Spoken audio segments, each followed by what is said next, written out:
Dua tersangka buron dugaan suap izin ekspor benih lobster atau benur menyerahkan diri. Andrew Misanta pribadi, staf khusus Menteri Kelautan dan Perikanan saat Edi Prabowo menjadi menteri, dan Amiril Mukminin, perantara pihak swasta melakukan suap. Andrew jadi tersangka karena diduga sebagai penampung rekening perusahaan yang memberikan suap. Kedatangan dua orang tersangka yang di belakang kita ini adalah karena kesadaran setelah kemarin kita umumkan, kita himbau untuk menyerahkan diri. Dan yang masing-masing selaku staf khusus EP dalam perkara dugaan tindak pidana korupsi berupa penerimaan hadiah atau janji oleh penyelenggara negara terkait dengan perizinan tambak, usaha, dan atau pengelolaan perikanan atau komoditas perairan sejenis lainnya tahun 2020. Dengan dua buron menyerahkan diri ke KPK, maka 7 tersangka yang diumumkan pada Kamis dini hari telah ditahan. Tapi dalam pengembangan kasus, KPK curiga terhadap pihak lain yang juga memberi suap karena ada kesamaan pola. Karena ini satu pemberi aja polanya seperti ini, dan dari rekening yang ada kan jumlahnya melebihi daripada satu pemberi. Tentunya akan ada pemberi-pemberi lain.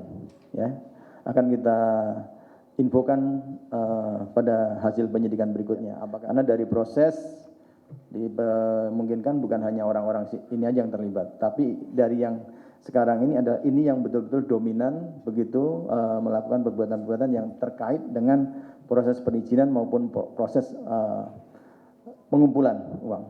Mungkin itu. Sementara itu, Edi Prabowo, mantan Menteri Kelautan dan Perikanan yang jadi tersangka suap ekspor benih lobster, diperiksa lagi oleh KPK pada Kamis kemarin. Pemeriksaan berlangsung hingga malam. Usai pemeriksaan, Edi menjelaskan barang bukti sepeda yang disita KPK untuk dirinya pribadi. Alhamdulillah cek kesehatan, tapi memang ada sedikit, ya itu biasa, udah sebelumnya juga. Sekarang saya sedang ngikutin terus proses pemeriksaan penyidikan.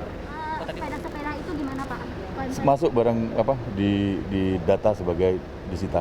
Untuk ya. Barang Bapak pribadi atau untuk siapa gitu Pak? Apaan? Sepeda untuk itu? saya kan untuk sepeda, untuk main sepeda ya. Pengusutan masih berlanjut. KPK memberi sinyal kasus tak berhenti pada 7 tersangka karena pola suap ditemukan terjadi pada pihak lain. Suap dilakukan agar benur lancar dikirim ke negara tujuan. Karena pengiriman ekspor benur dimonopoli oleh kapal kargo yang ditunjuk Kementerian Kelautan dan Perikanan. Tim Liputan, Kompas TV.